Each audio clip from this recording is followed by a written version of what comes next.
We're live from New Delhi, watching DD India Live, India's voice to the world. I'm Nipakshi Khurana. Coming up in the next 30 minutes.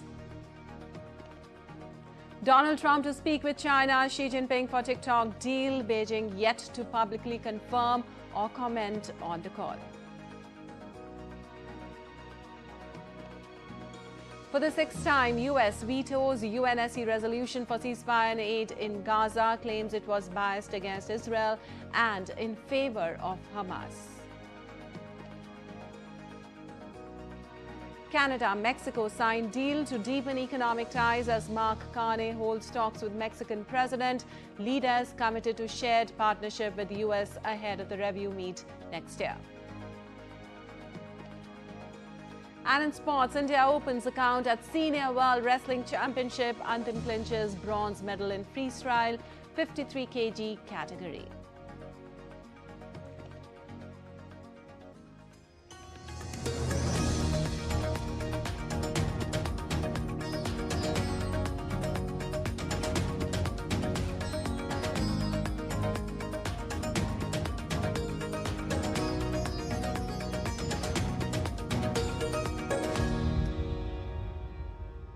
And on to the details now. US President Donald Trump will hold talk with Chinese counterpart Xi Jinping on Friday about a deal to change ownership of the video sharing app TikTok.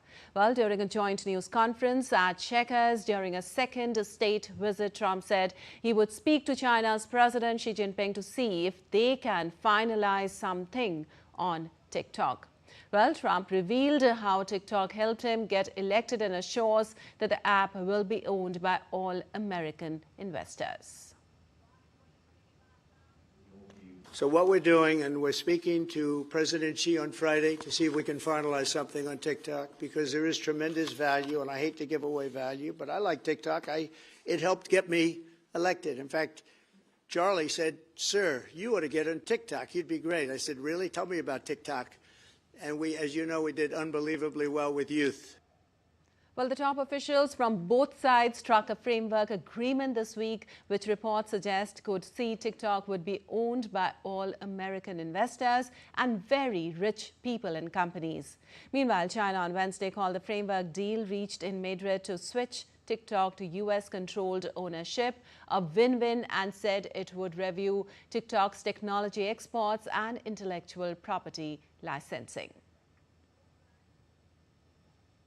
Also, US President Donald Trump is back to the White House after wrapping up his second state visit to the UK on Thursday. Trump and British Prime Minister Keir Starmer hailed the renewal of their nation's special relationship. The visit came to a close with a show of unity after avoiding possible pitfalls. Trump also paid homage to the close ties enjoyed by the two countries, saying Starmer was a tough negotiator in securing the first tariff deal with the US, although Britain has still not got the lower US tariffs on steel that it was seeking. While returning, Trump said that he disagreed with British Prime Minister Keir Starmer on immigration and energy. I guess I disagree with them on two things. Immigration, which is very rough for the UK, very rough, and energy. As I said, the North Sea, if I had that, I'd make a fortune with it. Look at Norway's accounts. Look at the cash Norway has. And they have the same thing we're talking about. I don't even know if they have as much, but that's a tremendous asset. So those two things. Well, also, United States vetoed a draft United Nations Security Council resolution that would have demanded an immediate, unconditional and permanent ceasefire in Gaza, and that Israel lift all restrictions on aid deliveries to the Palestinian enclave. Well, the text drafted by the elected 10 members of the 15-member council would have also demanded the immediate, dignified and unconditional release of all hostages held by Hamas and other groups. It received 14 votes in favor. It was the sixth time the US had cast a veto in the Security Council over the nearly two-year war between Israel and Palestinian militants Hamas. Gaza City and surrounding areas are officially suffering from famine, and it was likely spread, a global hunger monitor determined last month. An October 7, 2023 Hamas attack on Israel triggered the conflict in Gaza, according to the local health authorities. According to the local health authorities, more than 64,000 people, also mostly civilians, have since been killed during the conflict in Gaza. And the United Nations Security Council will vote on Friday on reimposing deep economic sanctions on Iran over its resurgent nuclear program. While Britain, France and Germany, signatories to the Joint Comprehensive Plan of Action intended to stop Tehran obtaining nuclear weapons, alleged that Iran has broken its promises under 2015 treaty. Well, in a letter to the UN in mid-August, the European three slammed Iran as having breached several JCPOA commitments, including building up a uranium stock to more than 40 times the level permitted under the deal. Also, despite a flurry of diplomatic talks between the European powers and Tehran, the Western trio insisted there was no concrete progress. The vote could result in the imposition of sanctions as early as next week. Also, the hard-won 2015 deal has been left in tatters even since the United States, during Donald Trump's first presidency, walked away from it in 2018 and reimposed sanctions on Iran. And Canada and Mexico signed a deal to deepen economic ties as Mark Carney holds talks with Mexican president in his two-day visit to Mexican City. Canadian Prime Minister Mark Carney and Mexican President Claudia Sheinbaum reaffirmed their commitment to the United States-Mexico-Canada agreement, defending it as key to North America's economic success. They acknowledged tariff pressures from U.S. President Donald Trump and agreed to work on making the deal fairer for all the sides.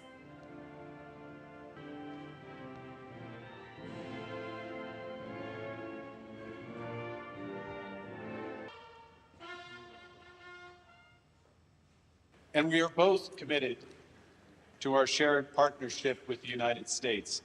And we look forward to using the upcoming review of TMEC, USMCA, CUSMA, different acronyms for the same thing, to find ways to make it fairer and more effective. Bilaterally, Canada and Mexico complement each other's strengths, and we stand united in times of challenge and crisis. While Mexican President Sheinbaum expressed optimism about the future of the USMCA, stating she believes the agreement will endure despite Trump's push to renegotiate it in favor of U.S. manufacturers. Well, the deal, effective since 2020, will be reviewed next year and is crucial for the economies of both Mexico and Canada as they rely heavily on U.S. imports. And Venezuela has launched 3 days of large-scale military drills in the Caribbean as tensions escalate with the United States over rising military activity in the region. More than 2,500 troops are participating in the 3-day drill, dubbed Sovereign Caribbean 200 on La Orchila, an island off Venezuela's coast. Also, the exercises featured nighttime displays of military firepower, with Venezuelan forces firing anti-aircraft missiles and heavy artillery. Video footage released by the Venezuelan Communication Ministry showed Sukhoi 30 fighter jets and helicopters conducting flyovers, while amphibious tanks made beach landings as soldiers secured positions along the shoreline. The military display comes amid escalating regional tensions following U.S. forces blowing up at least 2 Venezuelan boats this month, killing a combined of 14 people allegedly transporting drugs across the Caribbean.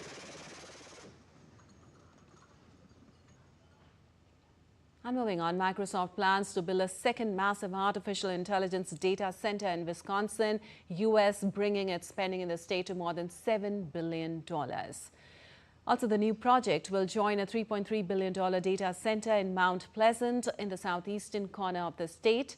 The initial data center remains on track to open next year and will employ about 500 people at its peak, expanding to about 800 once the second data center is complete. Also, Microsoft President Brad Smith said it's an extraordinary thing that company is growing with jobs and computing. We are growing, jobs are growing, computing is growing, and it is an extraordinary thing. Let me just share why it's so extraordinary. When the data center that you've seen rising up in Mount Pleasant goes live early next year, it will house what is literally the most powerful supercomputer on planet Earth. In fact, that building will have a supercomputer that is 10 times more powerful than any supercomputer anywhere in the world. Made in Wisconsin. And U.S. President Donald Trump celebrated the suspension of talk show host Jimmy Kimmel from the airwaves. Kimmel's suspension came after owners of local TV stations had said they would stop broadcasting his celebrity-filled late-night show, and the nation's top communication regulator threatened to investigate Kimmel's commentary about Charlie Kirk. Kimmel said during his 9-minute opening monologue on Monday that allies of Kirk were using his assassination last week to score political points. Well, Trump, speaking to reporters aboard Air Force One, complained that he had read somewhere that television networks were 97% against him and only gave him bad publicity. Well, a lot of people, anybody could replace him. Guy had no talent. Kimmel had, look, he was fired. He had no talent. He's a whack job, but he had no talent. And more importantly than talent, he had no, because a lot of people have no talent, they get ratings. But he had no ratings. His ratings were worse than Colbert, I think. They got rid of Colbert, which was a good thing to do. And the U.S. Senate on Thursday voted unanimously to establish a National Day of Remembrance for Charlie Kirk following the assassination of the conservative commentator.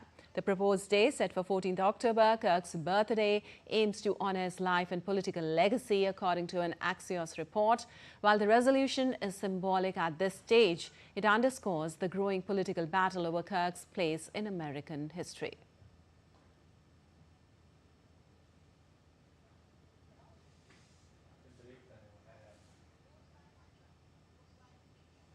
Well, for the Day of Remembrance to become official, the House must approve a similar resolution before sending it to President Trump for final approval.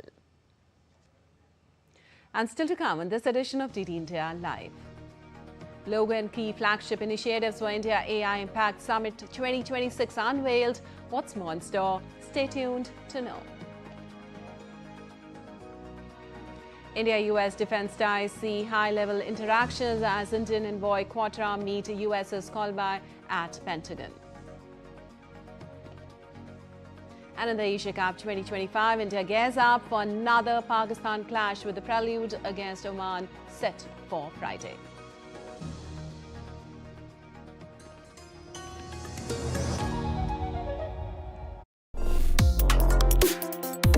Complex issues, hidden agendas, twists and turns, strategic games. We think all dots are linked. We just need to connect them. Join me every week as I connect the dots to unravel hidden designs in statecraft, mysteries, and decode issues that matter to you. Watch Connecting the Dots with me at these times on DD India.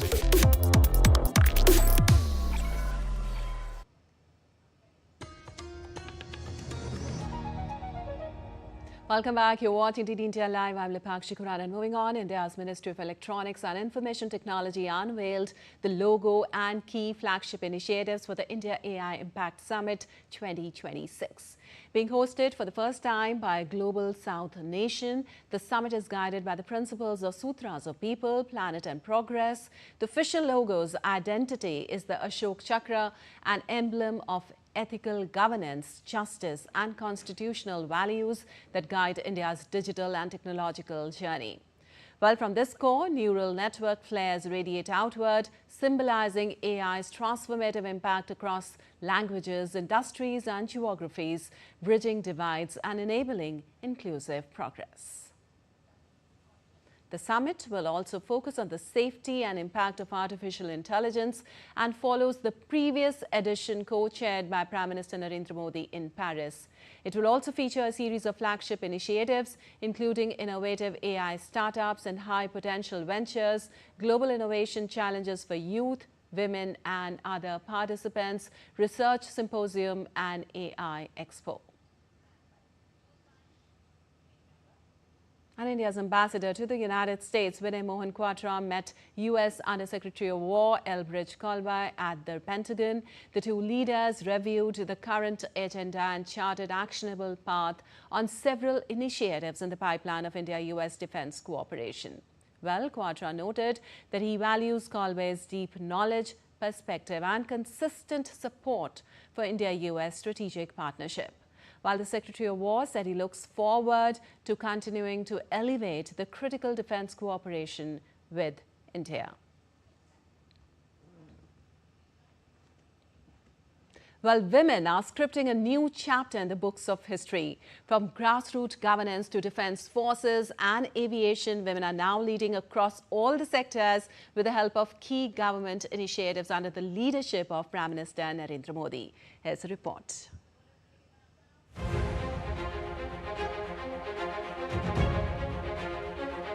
आज भारत में नारी शक्ति का लोहा हर कोई मानने लगा। बढ़ती इकोनॉमी की लाभार्थी हमारी नारी है, लेकिन बढ़ती इकोनॉमी को गति देने में भी हमारी नारी का बहुत बड़ा योगदान है। स्टार्टअप से लेकर स्पेस सेक्टर तक हमारी बेटियां छाई हुई हैं। From women's development to women-led development, India's path to progress has not only been faster but remarkable, marking a global imprint.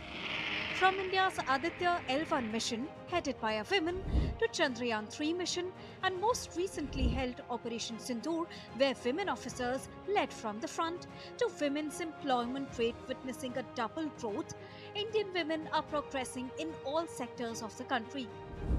Women are playing a crucial role in shaping India's socio-economic landscape, breaking barriers in education, health, digital inclusion and leadership roles.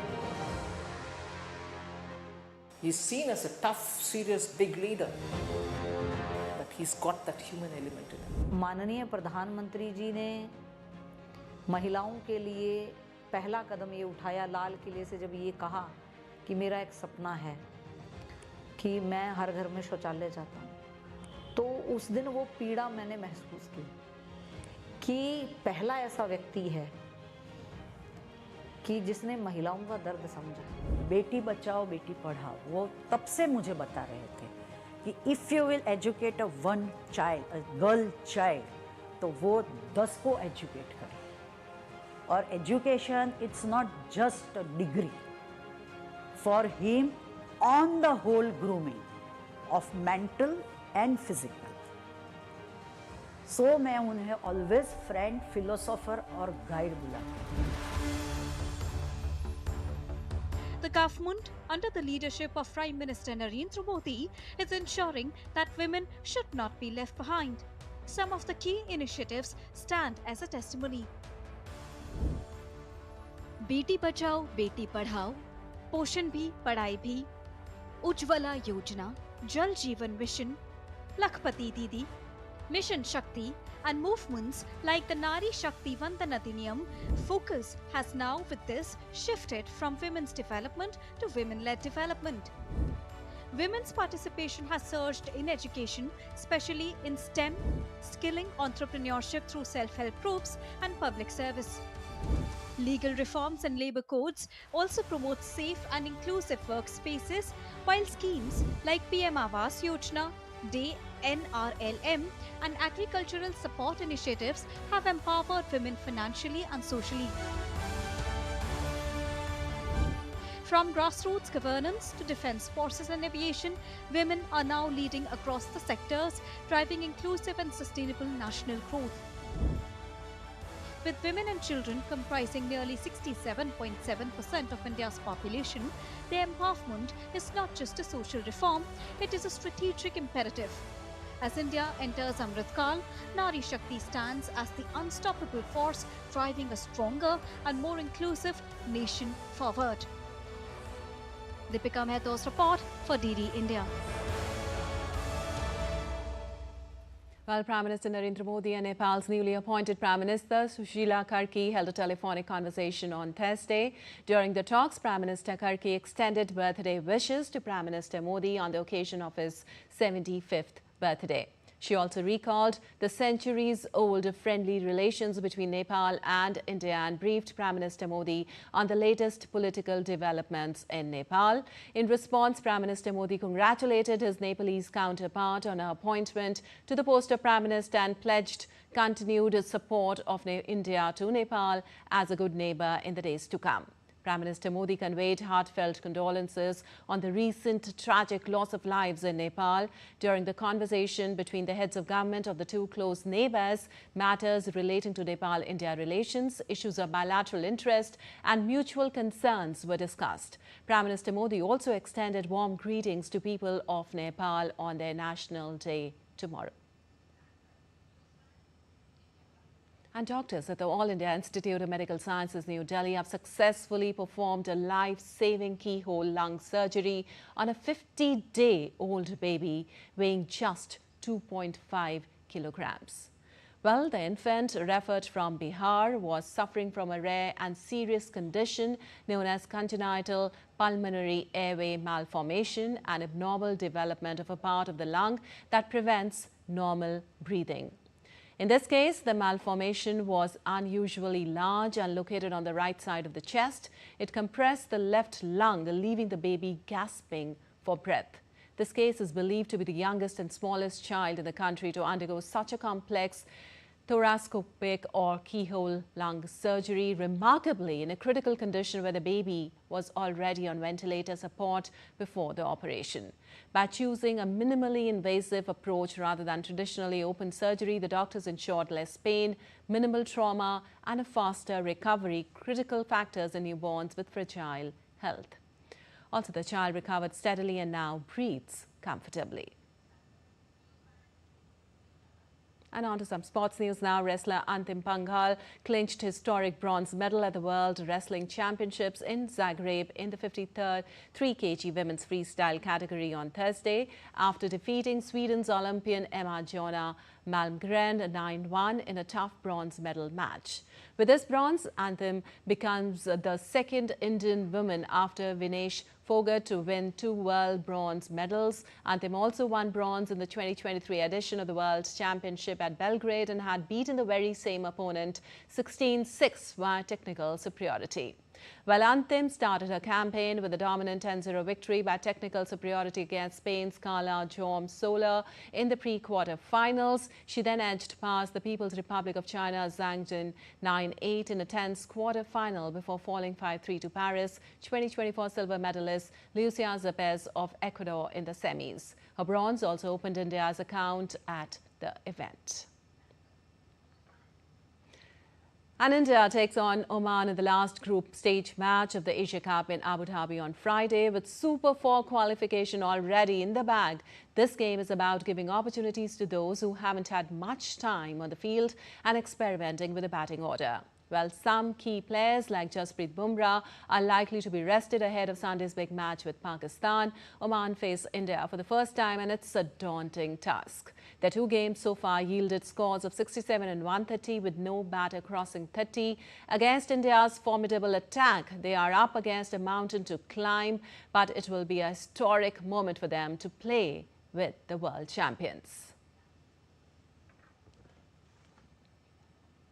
And on the eve of their final group clash against Oman, Team India hit the nets in Dubai looking to fine-tune their plans and give game time to those waiting in the wings before the Super 4 stage. Abhishek Mahajan reports for more from there. All right, so India will play their last league game against Oman on Friday. And Kuldeep Yadav had come for the pre-match press conference, and he said that we are not taking any team lightly. There is no complacency in the team, and you can see behind me, Team India is sweating it out. This is an optional training session, and the likes of Hardik Pandya, Sanju Samson, Shubman Gill, Abhishek Sharma, they are not part of the practice session today. Is this an indication that Team India might make a few changes in the playing 11? Bumrah is also not there at the practice session, and we saw Rinku Singh also sweating it out with the fielding coach T. Dilip. Is this an indication that Rinku Singh will be part of the playing 11 against Oman? It looks like that Arshdeep Singh will play instead of Jasprit Bumrah. Jasprit Bumrah might be rested in the game against Oman, and big game against Pakistan. India will play against on 21st September against Pakistan. That will be the first game India will play in the Super 4 stage. But yes, a big opportunity for Oman also. They'll be playing their first international game against India. It's a big chance for them to measure the progress also. With cameraman Kumar Datta, this is Abhishek Mahajan in Dubai for DD India. All right, that's all for this edition of DD India Live. Let us know your thoughts on the news of the day. We'll be back with more news as it breaks here on DD India. I'm Lipakshi Khurana from Al Bazaar in Delhi. Thanks for watching DD India Live.